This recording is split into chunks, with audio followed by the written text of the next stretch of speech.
ধান চাষী বন্ধুরা আসসালামু আলাইকুম। বন্ধুরা, আজকে আমরা জানবো যে ধানের শিকড় বৃদ্ধি করতে আপনারা কি করবেন বা কি প্রয়োগ করে ধানের শিকড় বৃদ্ধি করবেন এবং ধানের শিকড় বৃদ্ধি করার কারণ কি এবং ধানের শিকড় বৃদ্ধি করলে আপনারা ধান খেতে কি কি উপকার পাবেন।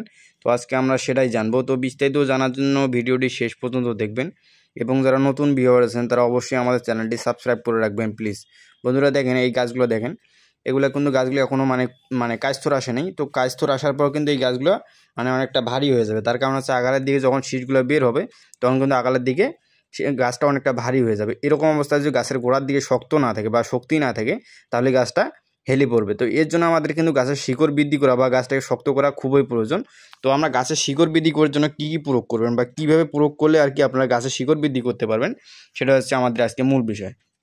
তো বন্ধুরা, আমরা অনেক জমিতে দেখা যায় গাছ অনেক সময় ধান গাছ অনেক লম্বা হয়ে যায়। তো লম্বা হওয়ার কারণে কী হয়, গাছের গোড়ার দিকে শক্তিটা অনেকটা কমে যায় এবং গাছের শিকড়ের সংখ্যাটা অনেক কম থাকে। তো এরকম অবস্থায় কিন্তু হালকা একটু বাতাস হলেই দেখবেন যে ধান ক্ষেত হেলে যেতে পারে বা ধান বের হওয়ার পর দেখবেন একটু বাতাস হলেই আপনার ধান গাছ পুরো শুয়ে যাবে। তো এরকম হলে কিন্তু ধান আপনার বেশিরভাগ চিটা হয়ে যাবে বা ধানগুলো নষ্ট হয়ে যাবে। এর জন্য আমাদের কি করতে হবে, আগামভাবে পরিচর্যা করতে হবে। পরিচর্যার জন্য আমাদের গাছের শিকড় বৃদ্ধির জন্য কিছু খাদ্য দিতে হবে। তো গাছের শিকড় ধান গাছের শিকড় বৃদ্ধির জন্য আমরা ম্যান সার এবং লিটোসেন এই দুটি একসাথে যদি প্রয়োগ করি তাহলে কিন্তু আমরা ধান গাছের শিকড় অনেক পরিমাণে বৃদ্ধি করতে পারি। এটি হচ্ছে, আবারও বলতেছি, ম্যান সার এবং লিটোসেন এই দুটি একসাথে আপনারা জমিতে যদি সুন্দরভাবে প্রয়োগ করে দেন তাহলে কিন্তু দেখবেন যে গাছের শিকড় অনেক বৃদ্ধি পাবে, পাশাপাশি নতুন নতুন সাদা সাদা শিকড় বৃদ্ধি হবে এবং গাছের গোড়াটা অনেকটা শক্তিশালী থাকবে।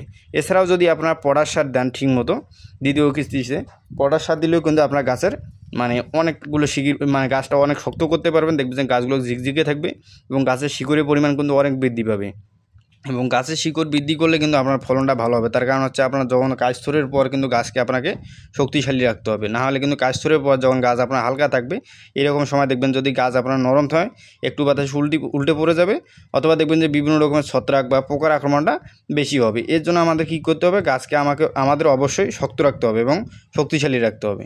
এর জন্য কিন্তু আমাদের শিকড় বৃদ্ধি করাটা খুবই বেশি প্রয়োজন। তার কারণ হচ্ছে গাছের শিকড় যদি আমরা বৃদ্ধি করতে না পারি তাহলে কিন্তু গাছগুলো পর্যাপ্ত পরিমাণে খাদ্য শোষণ করতে পারবে না। পাশাপাশি দেখবেন যে গাছগুলো যখন বড় হয়ে শীষ বের হবে তখন কিন্তু গাছের আগার দিকে যখন ওয়েটটা বেড়ে যাবে তখন অল্প বাতাসে ঢলে পড়ে যাবে। এতে করে কিন্তু আমাদের ফলনে ঘাটতির মুখে পড়তে পারে।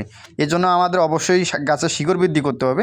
তো শিকড় বৃদ্ধির জন্য আবারও বলতেছি, শিকড় বৃদ্ধির জন্য আপনার ম্যান সারের সাথে লিটোসেন এই দুটি একসাথে যদি প্রয়োগ করে দেন তাহলে কিন্তু শিকড় বৃদ্ধি করবেন। এছাড়াও যদি আপনার পটাশ সার পটাশটা ভালো পরিমাণে দ্বিতীয় কিস্তিতে প্রয়োগ করে দিতে পারেন কাজ স্তরের আগে, তবুও কিন্তু গাছগুলোকে আপনারা শক্তিশালী করে গড়ে তুলতে পারেন বা এবং শক্তি দেখবেন যে আপনার গাছগুলোতে এত সহজে কোনো রোগবালাই আক্রমণ করবে না এবং গাছগুলো একদম ঝকঝকে থাকবে। তো বন্ধুরা, আজকে পর্যন্ত সবাই ভালো থাকবেন।